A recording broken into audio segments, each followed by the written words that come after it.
Well, good morning. It's good to see you all here today. Once again, I give my welcome to you and to those joining us on Facebook today. We are starting a brand new series this morning, traveling through the season of Advent, and the series is called The Season of Grace. I told you a little bit about Advent at the beginning of the service. Advent is just a time of anticipation, a time where each week we'll look at a different element of Advent and just anticipate not only the birth of our Savior, but His return to us one day to bring His church home, a day that we anticipate greatly. But today we're going to walk through Advent, and for the next 4 weeks from a source that you may not expect. We're not going to be looking directly in the Christmas story as we go through Advent. Rather, we're going to journey through the book of Ruth as we go through Advent. Because as I read Ruth, I see so many parallels to the anticipation and to the hope that we find during the Christmas season. And Christmas is really a season of anticipation, right? So you think of a kid who's anticipating their Christmas morning, getting ready to go down and see what they got under the tree, or just so many different things that we anticipate. Maybe it's, I anticipate getting the good homemade Christmas candies that people make and all those types of things. I just love Christmas. Do we all love Christmas? I know Charlie loves Christmas. She's been celebrating since like October. August. Okay, I was wrong.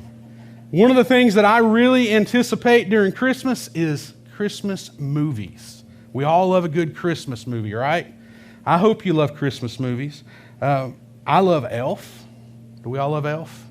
The Santa Claus. That's one of my favorites. Home Alone. The good old classics like Miracle on 34th Street.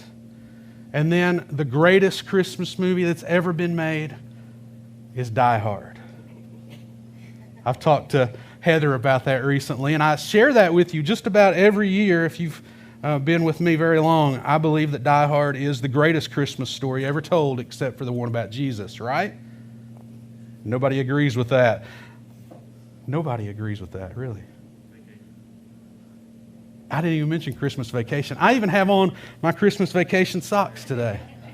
That's how much I love Christmas movies. Anyways, I watched a new movie this week called Jingle Jangle on Netflix. Has anybody seen that movie? Awesome. If you've not seen it, you might as well not now, because I'm going to spoil it all for you. Now, I'm not going to give you spoiler alerts, but as I was watching that, there were some things that jumped out at me that I thought really related to our story this week. The Jingle Jangle is the story of this man named Jeronicus Jangle, who was considered the greatest toy inventor ever. But he lost everything through some unfortunate actions. He lost his livelihood.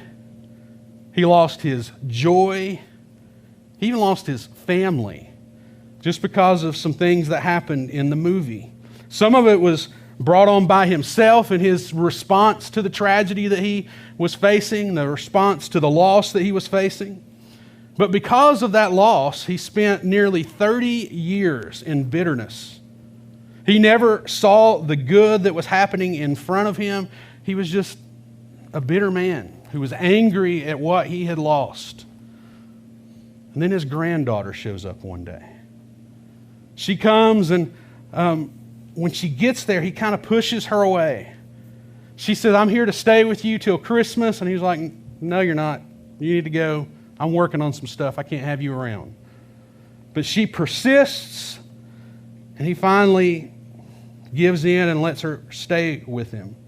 When he's pushing her away, he never looks at this little girl in front of him and notices that she is the instrument of hope for his life.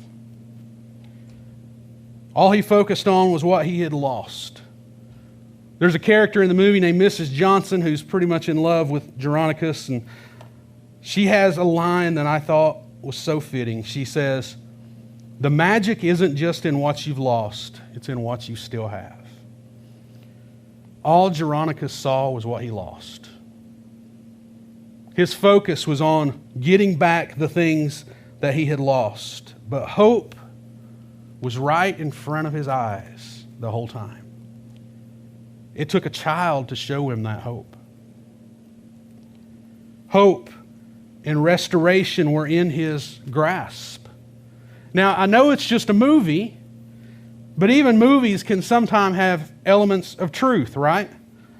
This has an element of truth to it in finding hope.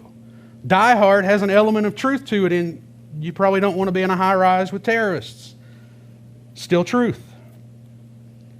This movie speaks to finding hope in the face of unspeakable pain and unspeakable loss. We've had a lot of pain and loss in 2020. Some more than others. But some of us have found those times of hope in the middle of that in 2020. When we went through a quarantine in the spring, it forced us to actually get to know our families a little bit better. We got to save money because we were forced to cook at home, which is really better anyways, right? We got to have a little bit more downtime because we weren't having to drive the interstates or the highways to get to work. And maybe even during that time, you found the opportunity to spend some time with the Lord that you haven't got to very often, just because of the busyness. For some of us, though, this season of pain and uncertainty and loss for so many, it has only magnified the issues that were already lying underneath the surface for them. Instead of getting to know their spouse a little better, it created tension with their spouse. Instead of thinking that your child was perfect, you realize they're not. And there's all kinds of issues. Or maybe 2020 saw you face bouts of depression or anxiety because we were forced at certain times to be closed off from the people we love. And even now, as we're facing this season of a holiday, we're being asked to not be around the people who we love. Now, I don't know how many followed those rules for Thanksgiving. I'll be fully transparent and say I did not, because I think that there is importance in being around the people that we love. Maybe just as the year progressed, you just longed for normalcy. Now, I don't consider myself old, but I am in my 40s, and this is the weirdest year I have ever experienced. Where was the hope in 2020? How do we look at what transpired during this year and find hope? We're all looking for comfort. We're looking for hope. We're looking for refuge. Anytime we have problems crop up in our life, we just look for hope. Not just in 2020, but every time life's difficulties come up. And where we seek that hope, and where we find that hope, makes all the difference in the world. In the book of Ruth, we see a family who is facing some very tough choices. They're stuck in a difficult situation, very tough circumstances. And the choices that they're faced with have consequences, not just for the parents in the family, but for all of the family. Let's pick up our story today in Ruth chapter 1, verse 1. In the days when the judges ruled, there was a famine in the land, and a man of Bethlehem in Judah went to sojourn in the country of Moab, he and his wife and his 2 sons. So it begins by talking about the day when the judges ruled.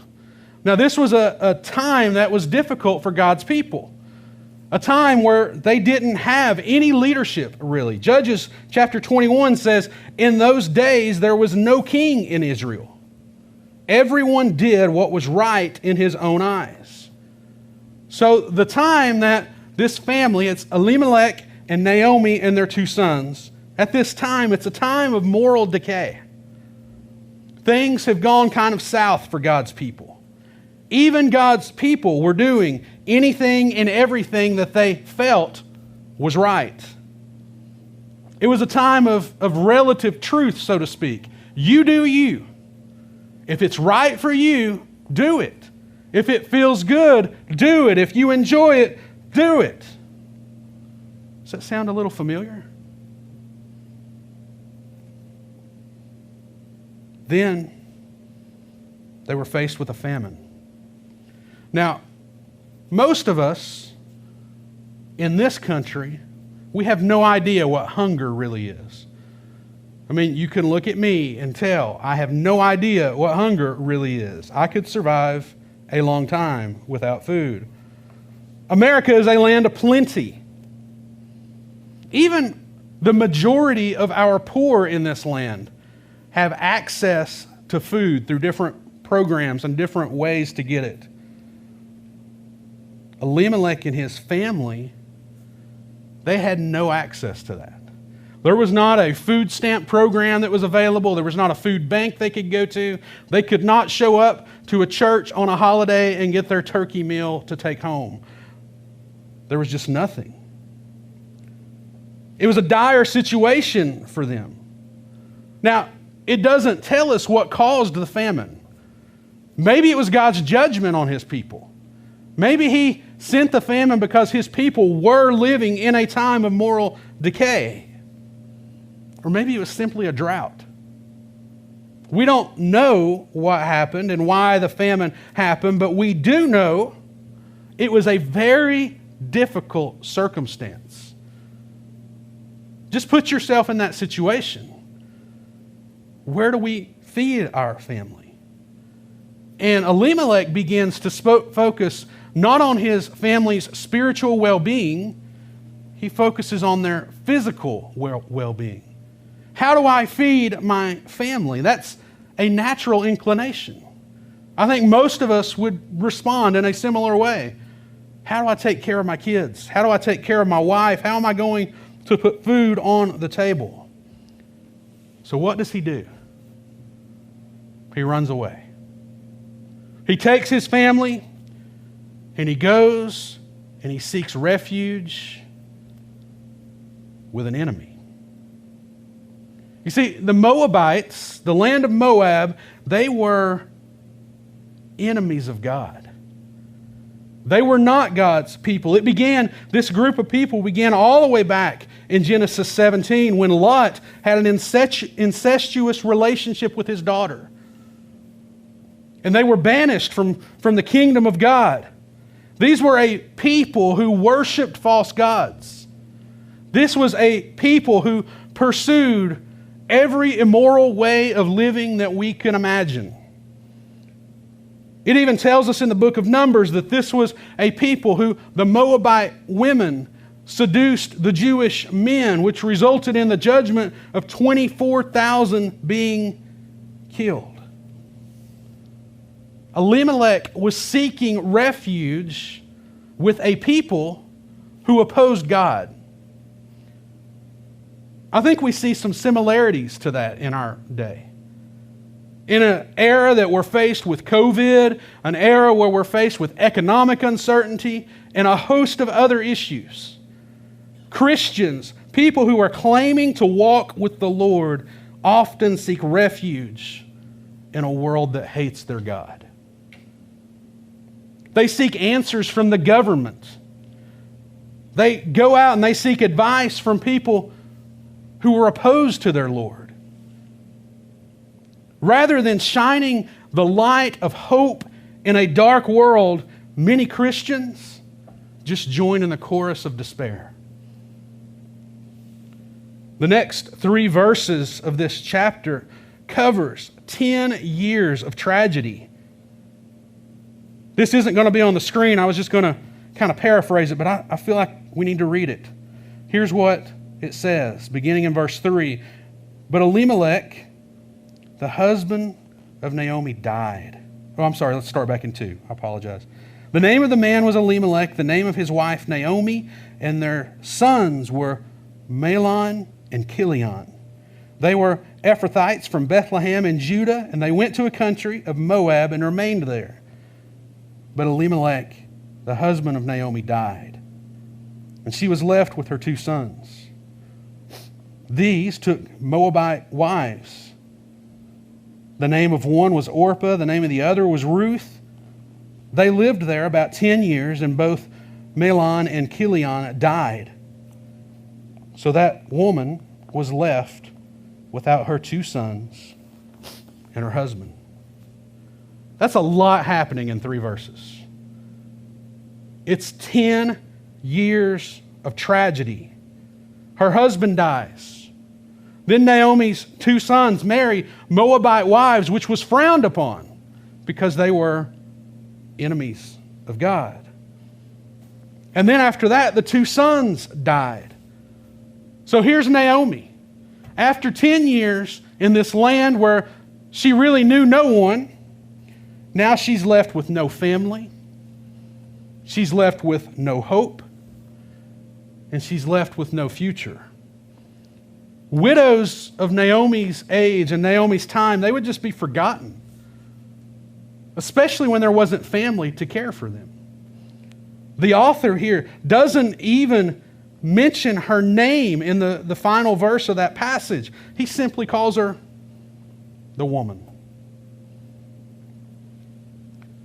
But then what we see is that God takes tragedy and He turns it into triumph. Verse 6. Then she arose with her daughters-in-law to return from the country of Moab. For she had heard in the fields of Moab that the Lord had visited His people and given them food. You see, the Lord was still at work. He had not left His people. He was still at work, and He had provided for His people during this time of famine.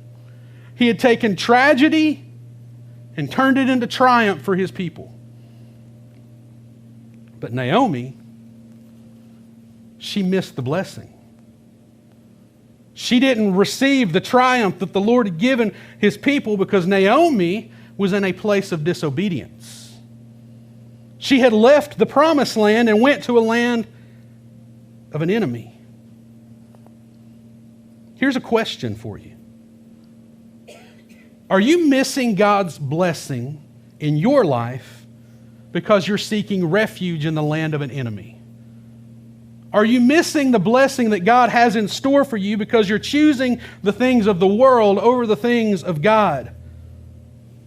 Are you finding yourself out there just kind of trying to feel your way around and take care of your own problems instead of leaning into the Lord and receiving the blessing that He has for you? If that's you, there's some good news. You can still go to the promised land.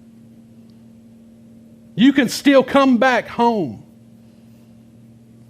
Naomi, I am certain, she feels beat down. She has lost everything. She's probably even a little bit embarrassed about what has transpired over the course of those 10 years. She's probably ashamed. But she had nowhere else to turn. She had no hope, and she hears that the Lord has smiled on His people, and she chooses to go back home. And when she goes, her 2 daughter-in-laws, Orpah and Ruth, they begin the journey with her. But Naomi, she encourages them to stay back. She says, don't come. I'm old. You're widowed. If you have any hope of ever having a future, you need to stay with your family. If you have any hope of ever finding a husband again, don't look to me because I'm too old to bear any more children.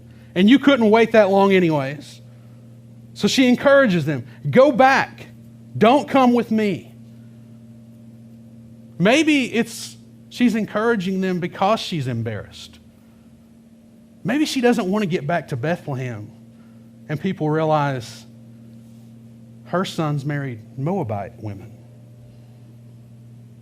Or maybe she really did just want the best for them. Now Orpah decides, you're right, But Naomi was right. And she goes back home. She kisses Naomi and wishes her the best and goes home. But Ruth stayed by Naomi's side. Ruth chose to be by her. And it leads up to what may be one of the most beautiful speeches in all of Scripture. Verse 15. And she said, "See, your sister-in-law has gone back to her people and to her gods. Return after your sister-in-law." But Ruth said, "Do not urge me to leave you or to return from following you. For where you go, I will go, and where you lodge, I will lodge. Your people shall be my people, and your God my God. Where you die, I will die, and there I will be buried. May the Lord do so to me, and more also, if anything but death parts me from you." That's a popular passage in Scripture. It's a passage that's read at many weddings. Did anyone have that read at your wedding? I had it read at my wedding. You had it read at your wedding? It's very popular to be read at weddings. But while that is a beautiful sentiment, this is not a romantic speech. This is not a couple who are about to get married. This is a daughter-in-law speaking to her mother-in-law. Now, I've been to a lot of weddings, and I've seen a lot of interesting things at weddings. You know one thing I've never seen? A bride speak to her future mother-in-law that way. There's usually not this sense of commitment from the daughter-in-law to the mother-in-law. So if you had that read at your wedding, like I did, still beautiful, had nothing to do with the context of the passage. But even so, it is a beautiful passage that illustrates complete devotion. You see, in a single moment, in that speech that Ruth gave, in this decision that she has made, she forsakes everything that she knew.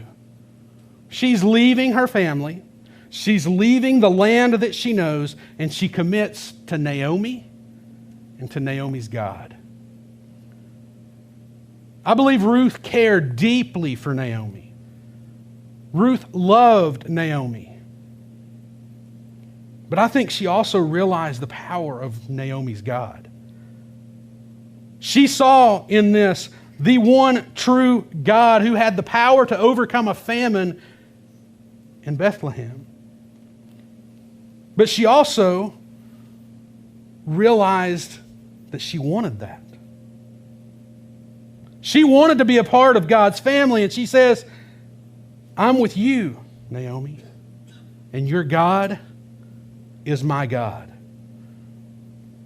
You see, in the midst of this unspeakable pain, the course of these 10 years of tragedy, Ruth saw hope in the Lord. Verse 19. So the two of them went on until they came to Bethlehem. And when they came to Bethlehem, the whole town was stirred because of them. And the women said, "Is this Naomi?" She said to them, "Do not call me Naomi. Call me Mara. For the Almighty has dealt very bitterly with me. I went away full, and the Lord has brought me back empty. Why call me Naomi? When the Lord has testified against me, and the Almighty has brought calamity upon me." So Naomi returned, and Ruth the Moabite, her daughter-in-law, with her, who returned from the country of Moab. And they came to Bethlehem at the beginning of the barley harvest. Naomi, the name Naomi means pleasant. So when they see Naomi and they say, "Isn't this Naomi?" they're saying, "Isn't this the pleasant one?" And Naomi says, "Don't call me that. Call me Mara. which means bitterness. Because I have nothing to be joyous about, I am only bitter. The Lord has taken everything from me. Naomi didn't see the hope that was still ahead of her. Naomi didn't see that even though she had been through tragedy, she still had life. Naomi didn't look at returning to Bethlehem as an opportunity. Naomi, she still had Ruth, who was committed to her. But Naomi didn't see that. And Naomi still had God, who she blamed for everything. She was bitter. Now, put yourself in Ruth's shoes for a minute. You have just committed to go back with this woman, your mother-in-law, to help her, to be with her, to support her. You are fully committed to her. And then Ruth's response to the people in Bethlehem was, I went away full, and the Lord's brought me back empty. If you're Ruth, as people glance at you, imagine that Naomi says this and the people just kind of look at who she's with. And they see the Moabite woman. They see the woman who led her sons astray. Rather than being the picture of commitment, you are the picture of Naomi's bitterness and the picture of Naomi's loss. As Naomi stands beside Ruth, all Naomi realizes is loss. No one realized that Ruth was the picture of Naomi's hope. No one looked at Ruth and saw the instrument of God's grace. They saw the instrument of bitterness. It was the picture of poor choices because they had left the promised land and went to the land of an enemy. As we read through this, we see the story of two places. We see the story of a land of promise, a land that the Lord had provided for His people, a land of promise that was facing famine, which leads us to a land of compromise. See, it was a compromise for Elimelech to leave Bethlehem and to take his family to the land of an enemy. Leaving the land of promise and compromising everything that he had.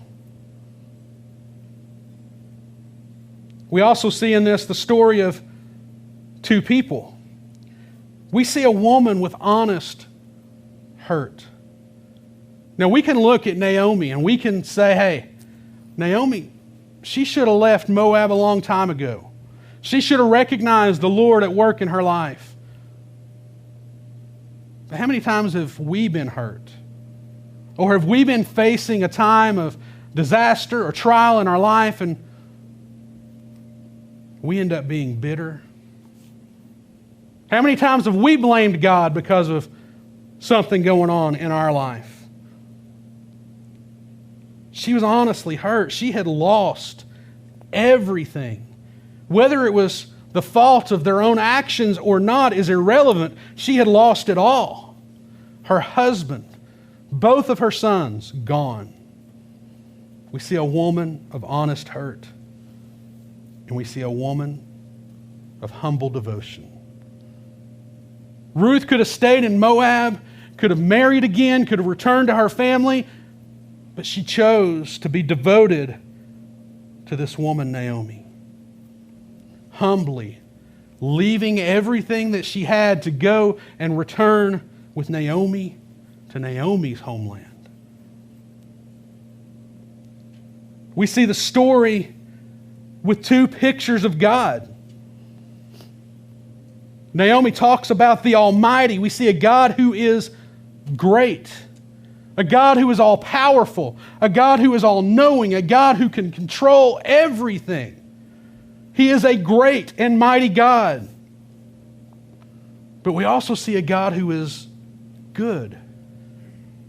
Naomi refers to him as Lord. It's a God who is faithful to his people. A God who will never turn his back on his people.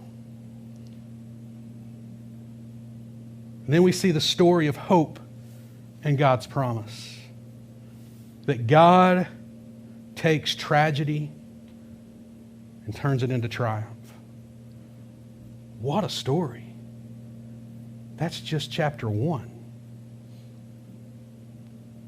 This book is 4 short chapters, tell such a beautiful story. And as this chapter closes,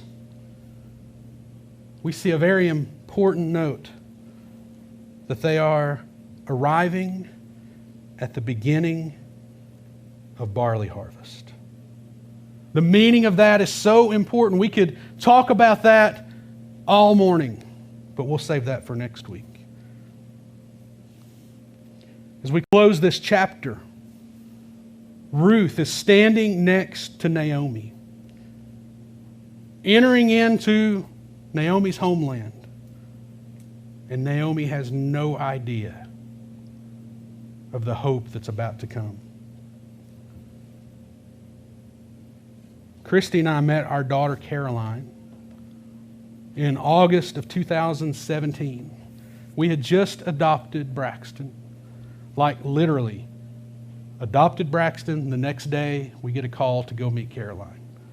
Now, we had no intention of taking in any other children. We were done. We had Braxton. Our family was complete.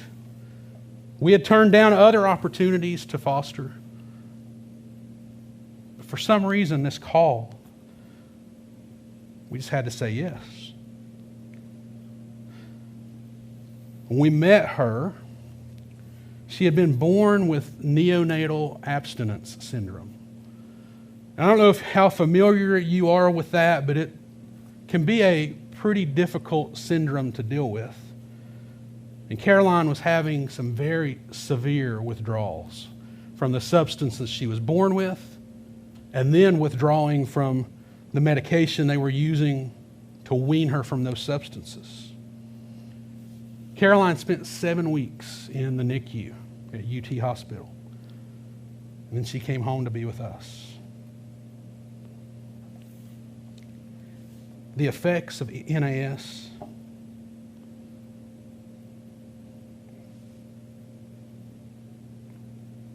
they break your heart.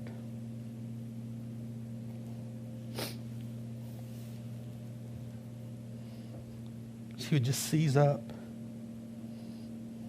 with tremors. She looked like she was in so much pain.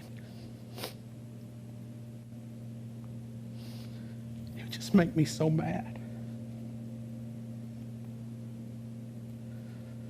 Mad at her mom, her birth mother, for exposing her to that. Mad at the whole situation. But God takes tragedy and He turns it into triumph. I'm no longer mad at her birth mom. We built some semblance of a relationship with her while we were fostering Caroline before the adoption, and you begin to realize she didn't intend to hurt Caroline. She's sick. Then you look at Caroline. She's the picture of triumph. She's full of life. She's smart. She's funny. She breaks everything. And she loves big, even at 3 years old. We had no idea that our family was incomplete. We thought when we adopted Braxton that we were done. But her tragedy has shown our family what hope is. Christmas is the picture of that hope. It's the willingness of a loving Father to send His only Son so that we could have the hope of restoration, so that we could be adopted into His family.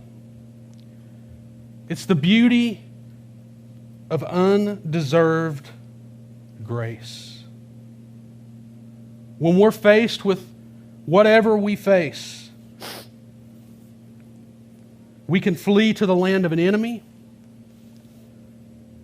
or we can pursue the land of promise.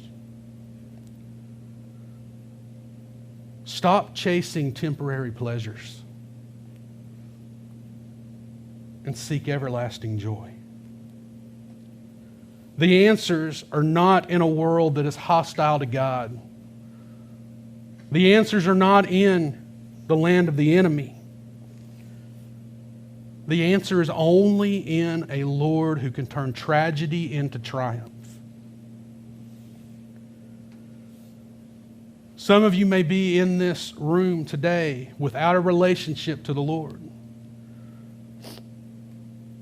He wants you to come to the promised land. He's asking you to stop fleeing to the land of the enemy and to come to the only place you'll ever find hope. If you all would all across the room just bow your heads for a moment, close your eyes. If you find yourself today searching for hope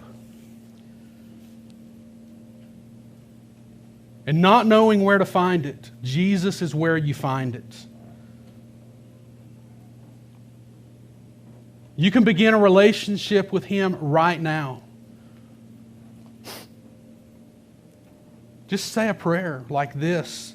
It's the first step. It doesn't complete you, but it is your surrender. And these aren't magical words, but it is a first step. Just say a prayer like this. God, I know that I'm separated from You. I know that I'm a sinner. And I know that I need You. I believe that Jesus is who He says He is. I believe that Jesus died on a cross for me, that He defeated death, and I want Him to be my Lord.